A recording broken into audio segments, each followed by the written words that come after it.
4 finalists for the Heisman have been announced.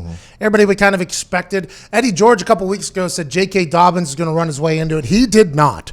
Joe Burrow, who I got a chance to see live and in person for the first time this past weekend down in Atlanta. Hey, he is the truth. This guy, more athletic than you think he is on television. He's a better quarterback than you think he is on television. And his demeanor is one that I think is going to make him not only the number 1 overall pick, but a guy that's going to be a steadfast. Stalwart? Steadfast? No, that's not a word. Steadfast is fine. Is it? Oh, yeah. Sure. Both ways. Ty got accepted in Harvard. You did not. Yeah, but he didn't go there, so. True.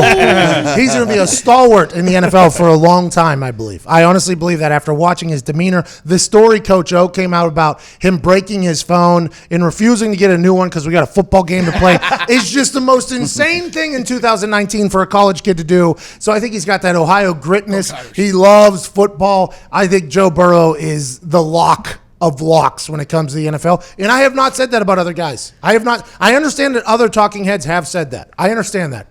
Those talking heads, I'm not 100% sure I've gotten a chance to sit front row and watch greats be great for 8 years every single day. The likes of Peyton Manning and such like that. I got a chance to see Burrow for the first time, and I am all in on that kid. He's a Heisman finalist. I assume he's going to win it just because the Heisman moment is where everybody talks about. He's had about 6 of them this year.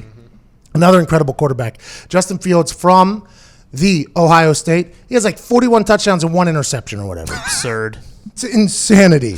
Absolute insanity for that kid. That Ohio State team looked dominant in all 3 phases from jump. Ryan Day comes in after a bum decides to go do television, and he has made that team somehow better than they were last year. Though they have stumbled a couple times. Which is why they dropped down to 2, and they haven't played the amount of competition that LSU has played. He has put up a year that people should talk about for a long time. I assume he's going to do the same thing next year. So although Justin Fields, any other year I think would deserve the Heisman, he's not going to get it because of what Joe Burrow has been able to accomplish in the SEC and turning that LSU offense into a juggernaut as opposed to one that just kind of, regulates the game. Jalen Hurts, shout out to him, hopping into the transfer portal, out of Alabama after winning big games for them last year, and then goes straight to Oklahoma in their Heisman factory, Lincoln Riley head coach. Does well, becomes a passing quarterback, puts up some good numbers, throws some wildly aggressive balls. It makes me question whether or not he's going to be good in the NFL. I'm not 100% sure. I think he's an athlete, a freak athlete at that. I think he's a great quarterback. He won a Big 12 championship. Good on him. Good for him. They struggled a lot. I don't think he'll win, but I'm happy that he got out of Alabama, still had success. So the niche of him just, you're at Alabama, that's why you're good, it can kind of get off of his shoulders. I think he'll be in the NFL. I'm not sure how great he'll be in the NFL. Excited to see if he can continue to learn, though, because I think his passing from last year to this year has grown exponentially. I assume that only happened going forward. Not a lock in the NFL in my eyes, but I'm happy that he's there. Happy he's in a college football playoff. Alabama is not, because it's always good when you leave somebody and they end up in a worse place than you. It's the best. Yeah. It is. Feels real good. Best way to get over somebody is get under somebody else. When you're under somebody else, it's a lot more successful than the person you were getting over. Life is a lot better for you. And that's what happened with Jalen Hurts when he left Alabama, got under Oklahoma and Lincoln Riley. Revenge bots. Revenge team. That's what Jalen Hurts did. And Chase Young, who a lot of people are calling the best player in football. Dominant force. He was getting triple teamed by Wisconsin, so he kind of disappeared there. Well, whenever you're taking up 3 of the 5 offensive linemen, that's going to happen.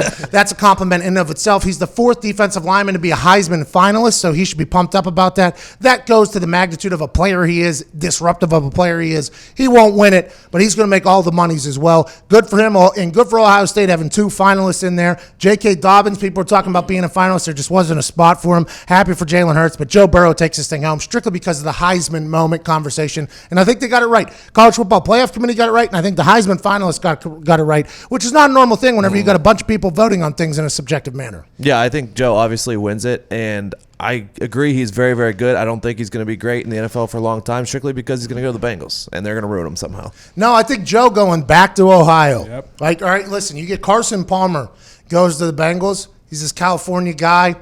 Ohio's a different place, right? We've been to Ohio numerous times.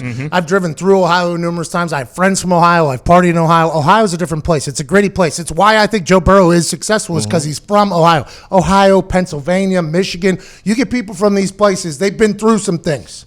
Okay? Winners are no joke. No joke. Winners are no joke. Like, I understand that the kids in Florida might be faster than everybody else, and the people from California might be more attractive than everybody else and stuff like that. And Texas kids got great southern draws. But if you haven't had to live through a winter every single 6 months, I think you just miss out on this grit factor that we are naturally having. When you walk outside and your face gets slapped with, like, pneumonia or whatever it is. No, not pneumonia. I mean, you can get pneumonia from the For cold. sure, yeah. Oh, Yeah, Frostbite. Yeah, you just chap. Your lips get chapped as soon as you walk outside. And you got to be like the kid from the Christmas Story where he can't put his arms down going to class. And every single, you can't feel your fingers. And like, there's just something about that. Andy Dalton's a Texas kid who I like Andy Dalton. Very, very handsome when he got his new haircut. I think Andy Dalton's a nice guy. I think he led Cincinnati Bengals to a lot of wins, by the way. They had like 11 straight wins, like 3 straight years or something like that. They won a lot. But I think them getting an Ohio guy who understands, like, hey, yeah, this food's going to stink here. Yeah, we don't have an indoor practice facility. Yeah, our owner doesn't really care if we win or not. Yeah, we have good fans, but even they hate our team.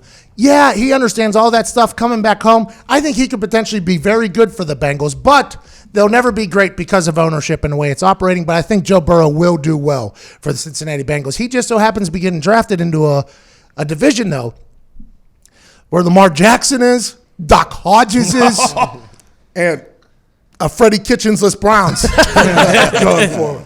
So I think Joe would do well. Well, yeah, and Joe's dad, I believe, was a DC for a long time for Ohio U. He's a coach's kid. He's a hard worker, lunch pail guy, first in, last out, runs great routes. You forgot to mention, like, you learn how to be if you go to the Bengals, you learn how to be positive in terrible situations when you don't see the sun for 6 months at a time. Yeah, that happens. These are things that happen, by the way, to you people that live in you people. What you mean, you people? I mean, you people that live in these places where it's very nice weather. Like, friend, we're down in Atlanta.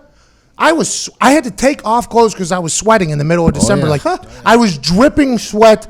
The sun was shining. Everybody was happy. Like, it was, hey, up here, it's not like that. No. There's no sun for the next 4 months. It gets dark at 4:30.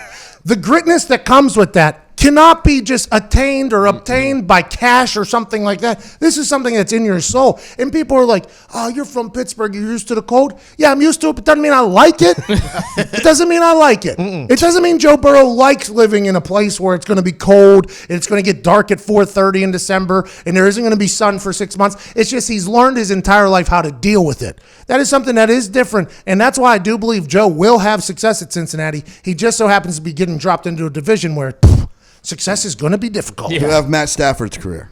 Whoa, He'll be whoa, awesome. whoa, Just can't get anywhere. Come on. Oh, yeah, you're right, though. I mean, It's exactly what it's going to if be. we're talking about organizational failure, I think the Lions would be in there. I think the Bengals would be.